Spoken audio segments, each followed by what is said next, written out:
Muy buenas, ¿cómo andan? Desde la relevancia hasta el rescate, el salvataje. Así podríamos sintetizar lo que fueron estas 2 semanas en materia de cumbres internacionales. En todas dejaron su marca tanto la cumbre de Kazán en Rusia de los BRICS como las elecciones en los Estados Unidos.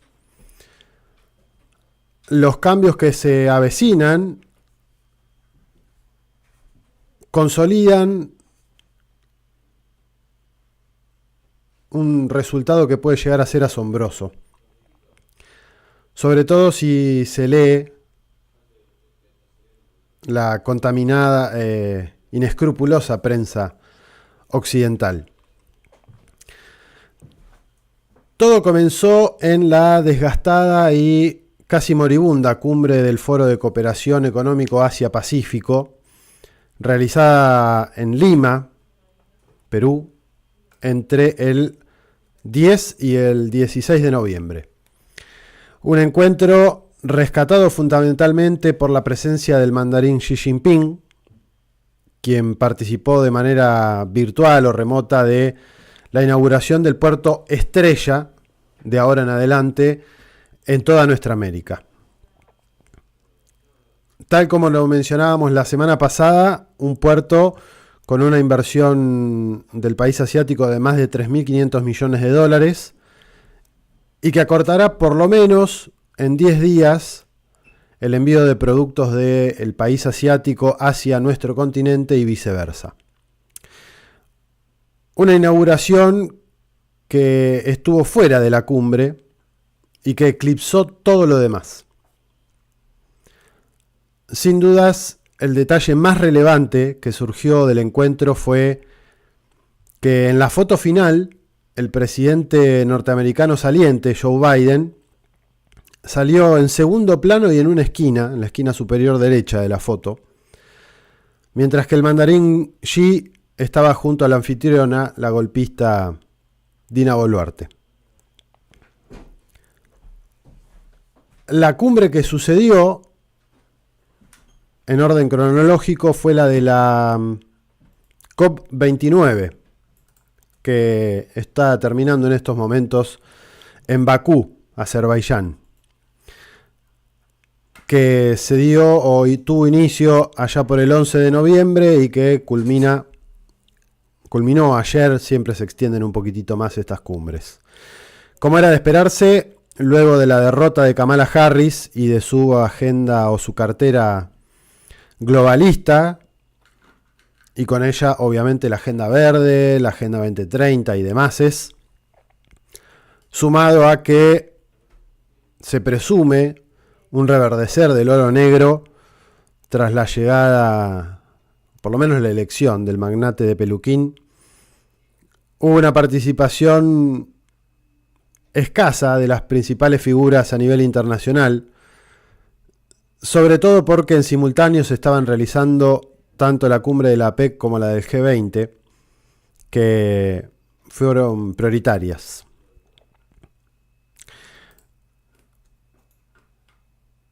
A la ahora modesta cifra de 100.000 millones de dólares anuales, acordados allá por 2019 para combatir el cambio climático,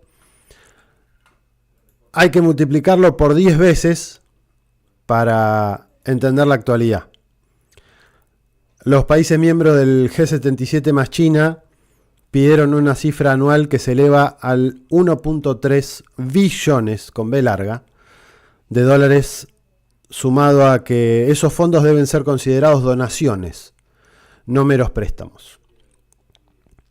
Como se imaginarán, si se incumplieron los plazos previstos para el 2020, que se habían firmado o se habían acordado allí en 2009, difícilmente los nuevos logros en medio de una crisis energética producto de guerras desatadas por Occidente y sus satélites van a poder cumplirse. El tercer evento en orden cronológico, fue la 29ª Cumbre Iberoamericana realizada en Quito, Ecuador, entre el 12 y el 15 de noviembre. Un encuentro que sucedió sin pena ni gloria, al cual asistieron de manera presencial solamente el rey de España, Felipe VI, y el presidente de Portugal, Marcelo Rebelo de Sousa. Tal como afirma el analista geopolítico mexicano Alfredo Jalife, el mandatario estadounidense ecuatoriano Daniel Noboa vivió el faltazo de 20 presidentes y primeros ministros restantes. Un papelón diplomático explicado por la ceguera neoliberal que mira a España y a Portugal cuando sus costas dan al Pacífico, ergo a China. Del cuarto encuentro, poco y nada se habló en la prensa occidental.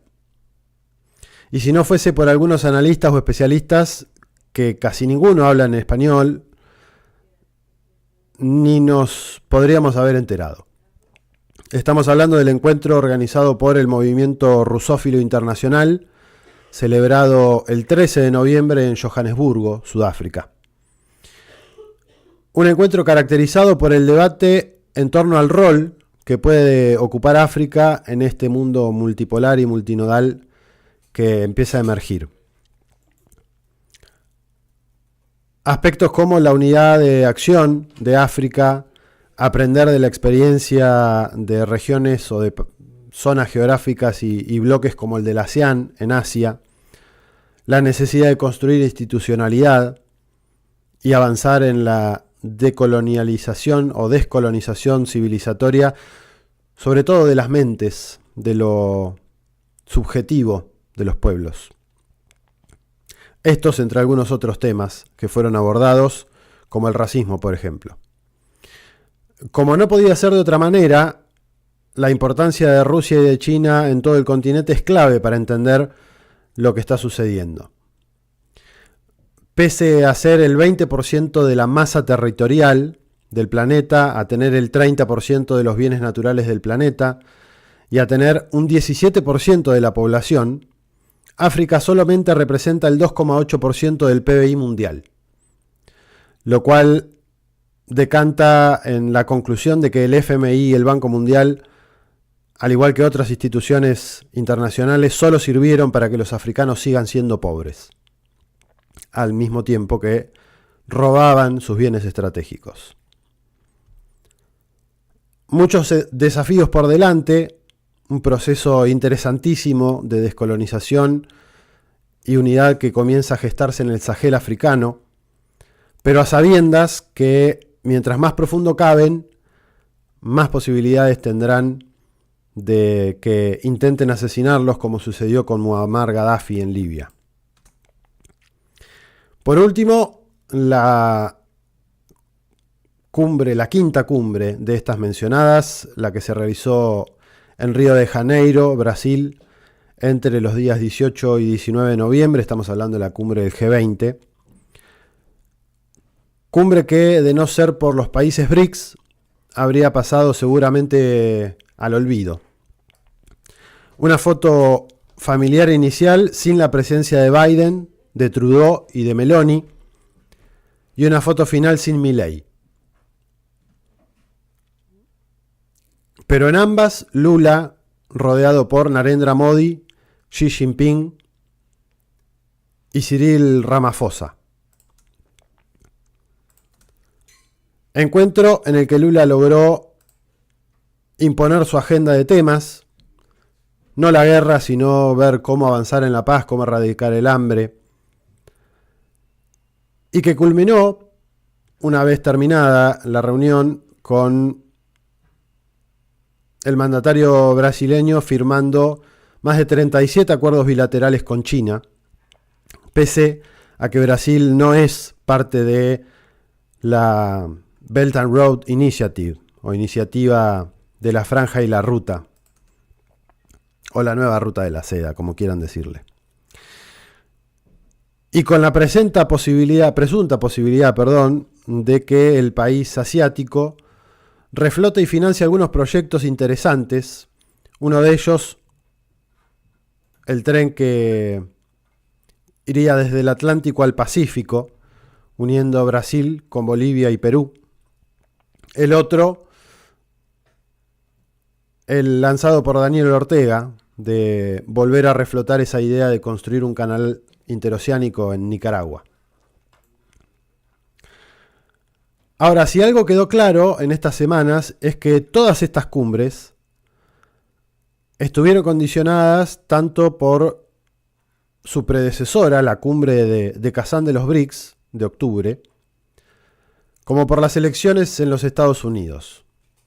Dos acontecimientos que habíamos señalado que determinarían el rumbo del futuro próximo de la humanidad. Cabe destacar que, como también lo hemos planteado, de aquí hasta la asunción de Trump en los Estados Unidos la cosa no va a ser sencilla. En paralelo a estas cumbres, continuaron los bombardeos del ente sionista contra Palestina ocupada y contra el Líbano. Biden autorizó el uso a Ucrania de misiles de largo alcance contra territorio ruso, y al parecer Francia y Gran Bretaña también habrían hecho lo mismo. Y decimos habrían porque fueron trascendidos mediáticos, algunos se repitieron sobre la marcha. Como siempre, no hubo nada oficial, pese a que varios analistas venían advirtiendo de que era algo que ya se había definido hace varios meses. En el medio, el canciller Olaf Scholz, canciller alemán Olaf Scholz, envuelto en una crisis económica y política sin precedentes, tuvo que llamar a elecciones anticipadas para principios del año próximo, luego de hablar con Vladimir Putin, obviamente, sobre lo que sucede en Ucrania. La Francia insumisa de Jean-Luc Mélenchon volvió a solicitar la destitución de Macron por no cumplir el mandato popular, al mismo tiempo que cientos de productores agropecuarios protestan en las calles europeas ante la falta de políticas públicas que los ayuden a superar la crisis que están viviendo. Mientras todo esto sucedía, los europarlamentarios, en una demostración de que viven en una realidad paralela, aplaudían la decisión de Biden de autorizar el uso de los misiles ATACMS. Y como no podía ser de otra manera, Putin volvió a mostrar temple y determinación, pero sobre todo paciencia. No bombardeó Estados Unidos, el proveedor de los misiles, ni Gran Bretaña, pese a que cruzaron una nueva línea roja, pero sí lo hizo en Ucrania, utilizando un nuevo misil balístico de medio alcance llamado Oreshnik. La particularidad de este juguetito nuevo de los rusos, es que puede cargar 6 ojivas, sean nucleares o tradicionales, y al ser un misil hipersónico, no hay sistema de defensa antiaéreo en el mundo que pueda detenerlo o frenarlo. Una sutil advertencia, Mood Putin, a los Estados Unidos y a los demás países de la OTAN. Y como si fuese poco, pese a que pasó casi inadvertido para la prensa occidental, China emitió en Arabia Saudí bonos soberanos en dólares. Y seguramente se preguntarán qué tiene que ver esto con lo que estamos hablando, qué tiene de raro. Quizá la mejor explicación la dio el empresario y fundador de House Trip, ahora TripAdvisor, y Mian Key, Arnaud Bernard. Hizo una extensa explicación con ejemplos respecto a este hecho, pero en resumidas cuentas, con este tipo de emisiones, Hay que recordar que China es uno de los mayores tenedores de bonos de deuda del Tesoro de los Estados Unidos. El país asiático puede limitar el uso extorsivo del dólar, tanto de Estados Unidos como de los organismos internacionales, sean el Fondo Monetario, el Banco Mundial, el BID, etc. A modo de ejemplo, China podría emitir un bono de 1.000 millones de dólares, cobrar esos verdes, entregárselos, por ejemplo, a Níger, si éste tuviese una deuda que pagar, y que éste le pague el equivalente a ese dinero en materias primas, pero a valor de mercado, sin especular. China ganaría mercado y bienes estratégicos. Níger podría pagar esa deuda con esos dólares en billetes y evitar que los organismos multilaterales de crédito o los fondos buitres le sigan chupando la sangre como sanguijuelas que son.